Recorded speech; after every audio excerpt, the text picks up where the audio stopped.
안녕하세요. 1월 셋째 주 주일 예배를 드리겠습니다. 시편 6편 4절로 5절. 여호와여 돌아와 나의 영혼을 건지시며 주의 사랑으로 나를 구원하소서. 사망 중에서는 주를 기억하는 일이 없사오니 스올에서 주께 감사할 자 누구 오리이까. 아멘. 하나님의 자비와 구원을 구하는 부르짖음이라는 제목으로 말씀을 나누고자 합니다. 시편 6편 4절로 5절은 하나님의 자비와 구원을 구하는 진심 어린 부르짖음을 강조합니다. 시편 기자는 그들에게 하나님의 개입이 절실히 필요함을 강조하고 구원의 기초가 되는 그분의 변함없는 사랑에 호소합니다.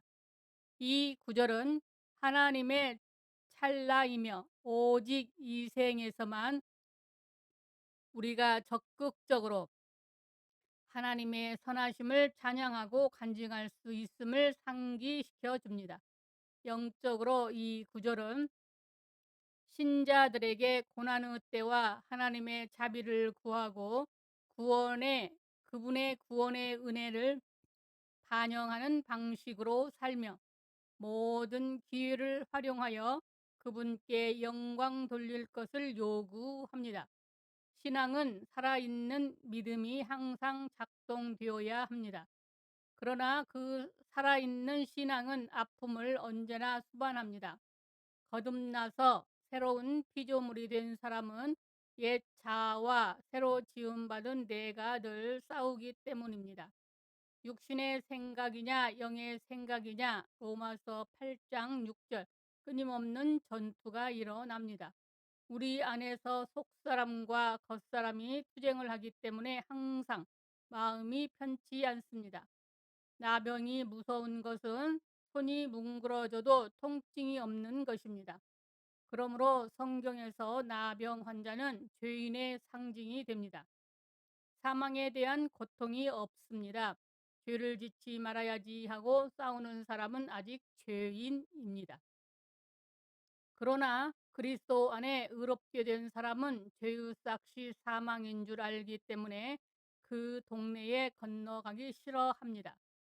사망이 싫다는 의식이 있다는 것은 그 믿음이 살아있다는 증거이기도 합니다.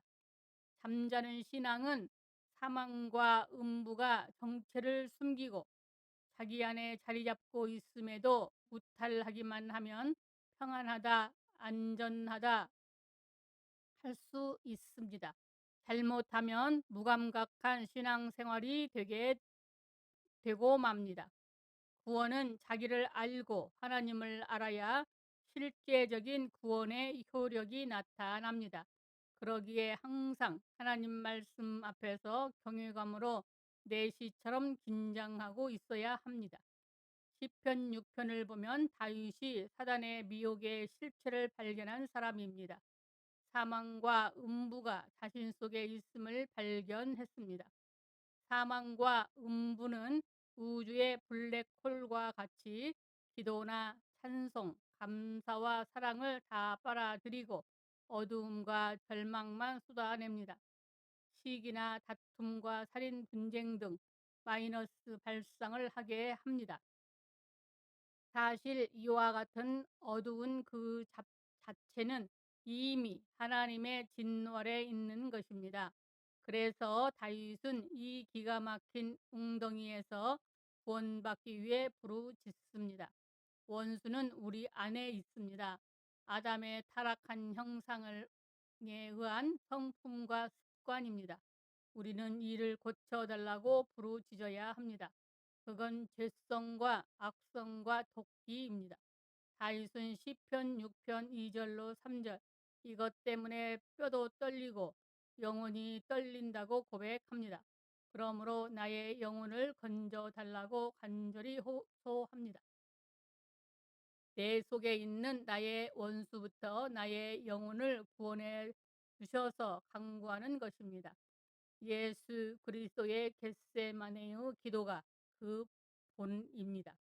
히브리 5장 7절 그의 육체에 계실 때에 자기를 구원하실 이에게 심한 통곡과 눈물과 간구와 소원을 올렸고 그의 경외하심을 인하여 들으심을 얻었느니라. 다윗은 시편 6편 7절 이 원수 즉 그의 안에 있는 위장된 자 때문에 눈이 쇠하고 어두워지기까지 되었다고 고백합니다. 눈이 침침해지기까지 했답니다. 사실 우리의 용기를 꺾어 무기력하게 하는 환경이나 어떤 사건이 아니라 우리 속에 있는 죄성입니다. 죄를 따라온 사망에 의해 기가 막힙니다. 그래서 시편 6편 8절 행악하는 너희는 다 나를 떠나라고 일침으로 속에 있는 원수들을 의인화시켜 쫓아내고 있습니다.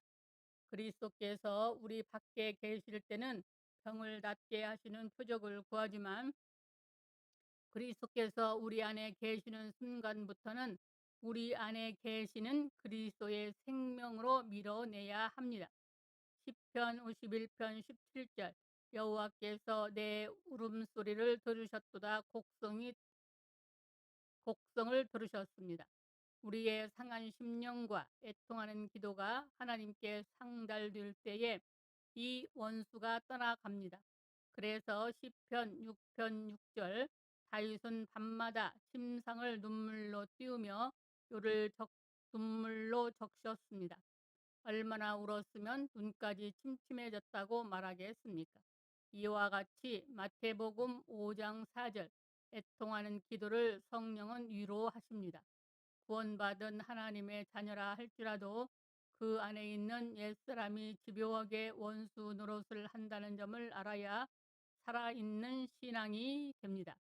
우리 안에 있는 옛사람 곧 아담의 타락한 형상에 의해 고착된 원수를 마음먹기로 달렸다고 생각하면 큰 오산입니다. 태어날 때부터 우리 안에 달라붙어 있는 사망의 요소와 음부와 기운은 상상외로 무섭습니다. 그래서 자아는 최고의 우상이라고 말합니다. 바로 사단의 비밀 아지트입니다. 우리가 만일 하나님의 말씀을 가볍게 여기면 사울처럼 악신으로 말미암아 스스로 자멸하고 말 것입니다.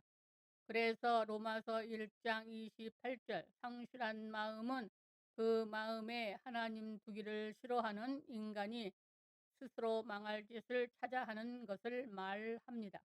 우리 안에 있는 원수를 이기고 승리하는 비결은 오직 성령의 도우심밖에 없습니다.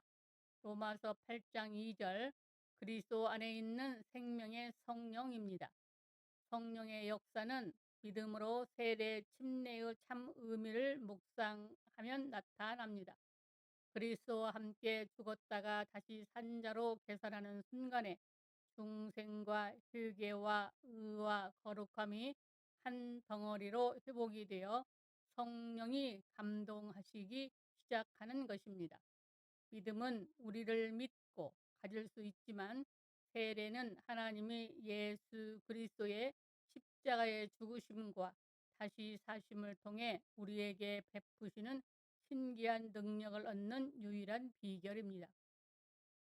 곧 성령에 잠기는 성령 세례입니다.